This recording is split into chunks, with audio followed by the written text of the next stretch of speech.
Back my great warriors. आज हम नया टॉपिक लेके आपके समक्ष प्रस्तुत हो चुके हैं। आज का टॉपिक जो है मेरा वो बीए 5th सेमेस्टर का पॉलिटिकल साइंस का टॉपिक है। ठीक है, पॉलिटिकल साइंस का बीए 5th सेमेस्टर का टॉपिक है। आपका जो पेपर 2 होते हैं, पेपर पॉलिटिकल साइंस में पहला पेपर है। ठीक है, जिसका है तुलनात्मक सरकार एवं राजनीतिक। उसमें आपको यूएसए, यूके, स्विट्ज़रलैंड और चाइना का संविधान पढ़ना है। ठीक है, उसी का टॉपिक आज हम लेके चल रहे हैं। उसी का एक पॉइंट है अमेरिका का संविधान। इसकी आज हम लोग अमेरिका के संविधान की विशेषताएं पढ़ने जा रहे हैं, लेकिन उससे पहले हम लोग को समझना होगा कि अमेरिका का संविधान क्यों लिखा गया या कब लिखा गया, कब से स्टार्ट हुआ लिखना। ठीक है, क्या इसकी पीछे का क्या राज था। तो यहाँ पर हम लोग बात करने जा रहे हैं, एक घटना हुई थी बोस्टन टी पार्टी। ठीक है, टी यहाँ क्या हुआ था, 10 मई 1773 में क्या हुआ था, ये घटना हुई थी। तो क्या हो रहा था, 4 जुलाई 1776 को अमेरिका ने स्वतंत्रता की घोषणा कर दी। इससे पहले घटना जो हुई थी, इस घटना के बारे में थोड़ा सा हम आपको बता देते हैं कि जो उपनिवेश बना के रखा हुआ था ब्रिटेन ने सबको, उसमें अमेरिका भी एक था। तो अब ब्रिटेन क्या करता था, वो सस्ते दामों में इंडिया से चाय पत्ती लेता था और उसको महंगे दामों पे अपने जहाँ उपनिवेश थे वहाँ बेचता था, और उनको बाध्य करता था कि तुमको ये खरीदना ही खरीदना है, ताकि वो खुद अपने अपने देश में सस्ते दामों पे बना सकते थे, खरीद सकते थे, लेकिन उनको बाध्य करता था। तो अमेरिका ने क्या बोला कि मैं रिवॉल्ट करूँगा, मैं इनका नहीं लूँगा चाय पत्ती।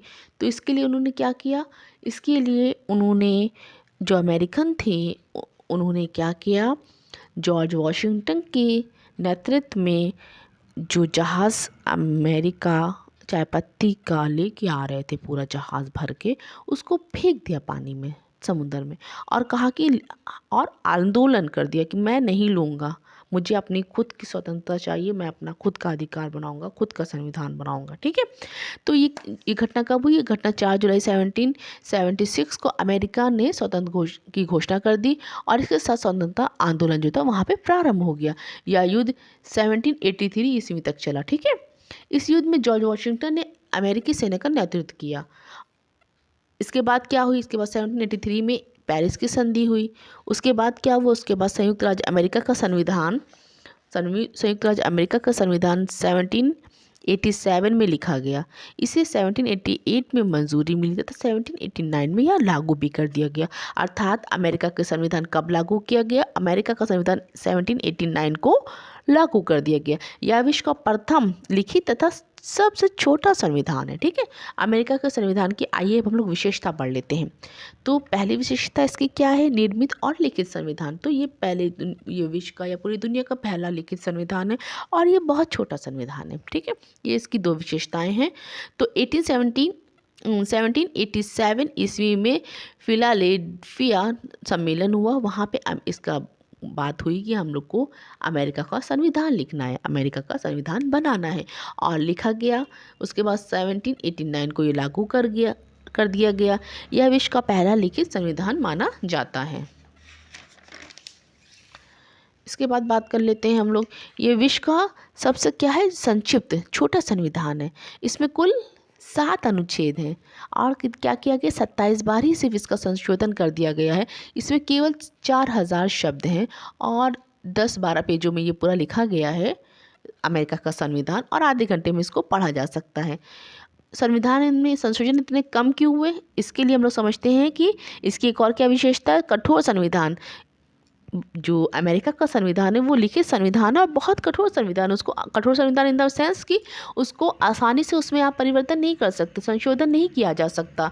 इसी कारण उसमें केवल 27 बार ही संशोधन हुआ है। ठीक है, इसके बाद इसकी नेक्स्ट विशेषता हम लोग बात कर लेते हैं, संविधान की सर्वोच्चता।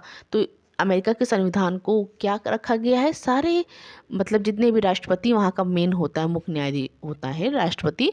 तो राष्ट्रपति हो, चाहे वो सर्वोच्च न्यायालय का न्यायाधीश हो, चाहे वो संघ हो, चाहे कोई भी हो, उसके लेकिन सबसे वो कोई भी इंसान किसका उल्लंघन नहीं कर सकता, संविधान का उल्लंघन नहीं कर सकता। अर्थात अमेरिका के संविधान को सर्वोच्चता प्राप्त कराई गई है। दोहरी नागरिकता भी इसका एक है। इसका मतलब क्या होता है, जैसे कि यहाँ इंडिया में यहाँ की नागरिकता सिर्फ आपकी इंडियन होगी ना, केंद्र की होगी, लेकिन अमेरिका में आप जिस राज्य में रहते हैं वहाँ की भी नागरिकता आपको मिलेगी, और केंद्र की भी नागरिकता आपको मिलेगी। इसके बाद मौलिक अधिकारों की व्यवस्था करी गई। इसमें कब करी गई, 10वें संविधान संशोधन के द्वारा मौलिक अधिकारों की व्यवस्था करी गई, किसमें? अमेरिका के संविधान में। और न्यायिक सर्वोच्चता मतलब आपको पहले बता चुके हैं कि न्यायिक जो संविधान सर्वोच्च है, और न्याय जो होगा, न्यायिक होगा, वो उसका संविधान की रक्षा करेगा।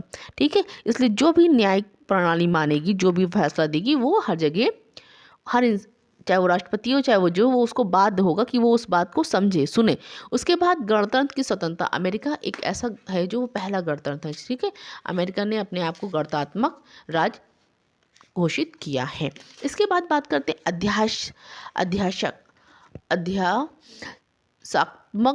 शासन प्रणाली की। ठीक है, अध्यासात्मक प्रणाली की शासन प्रणाली का क्या मतलब है? संयुक्त राज्य अमेरिका का संविधान अध्यासात्मक शासन प्रणाली का संविधान है।